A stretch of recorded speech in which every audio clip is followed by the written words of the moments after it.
Bàខ្ញុំបាទសូមស្វាគមន៍ពុកម៉ែបងប្អូនលោកគ្នាមកកាន់កៅអៅនៅតម្រុយបាទវៀតណាមប្រចាំថ្ងៃសម្រាប់នីតិ2បាទខែ6ឆ្នាំ2026បាទមុនឈានដល់តម្រុយថ្ងៃថ្មីយើងមកផ្ទឹមតតម្រុយកាលពីម្សិលមិញសិនបាទម្សិលមិញអត់មានណាអូចាត់អូកៅបាទចាត់អូកៅគឺថាអត់មានចូលទេបាទម៉ោង4ស៊ីស្អាតបាទស៊ីស្អាតបាទម៉ោង4ម៉ោង6ចូលច្រើនបងប្អូនលោកគ្នាតែយើងទៅមើលម៉ោង6ម៉ោង6គឺចូលច្រើនមកបងប្អូនលោកគ្នា76ចូលត្រឡប់ចូលត្រឡប់76ប៉ុអាហើយចូលកៅកុដចំទៀតប៉ុបែកៅកុដចំហើយក្របធំស៊ីមកគ្របបាទឲ្យ6ឲ្យ760ចេញ560គុណស៊ីមកគ្របបងប្អូនលោកគ្នាតោះ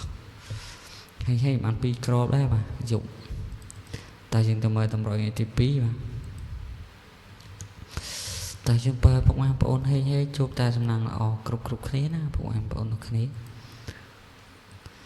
អត់មានសំលុបតម្រុយថ្ងៃចាស់ចោលសិនបាទអត់មានដាក់តម្រុយថ្ងៃថ្មីចេះជូនដល់ពុកម៉ែបងប្អូនលោកគ្នាតោះតែសម្រាប់ក្របតូចបាទពីខ្ទង់អត់មានឲ្យ87ឲ្យ9គុតហើយក្របធំអត់មានឲ្យ7 9គុតនិង065ហើយឲ្យយើងអស់8អស់9តោះជូនបើហេងពុកម៉ែបងប្អូនអូខេអរគុណច្រើនជម្រាបលាបាយបាទសុខភាពល្អដល់អ្នកគ្នាសូមកុំភ្លេចឃើញវីដេអូនេះហើយជួយ like ជួយ share ម្នាក់មួយម្នាក់ពីរอย่าលេបដូចចេះอย่าហេងอย่าសំណាងអបពីខាង channel YouTube បាទ admin បងប្អូនអូខេបាទ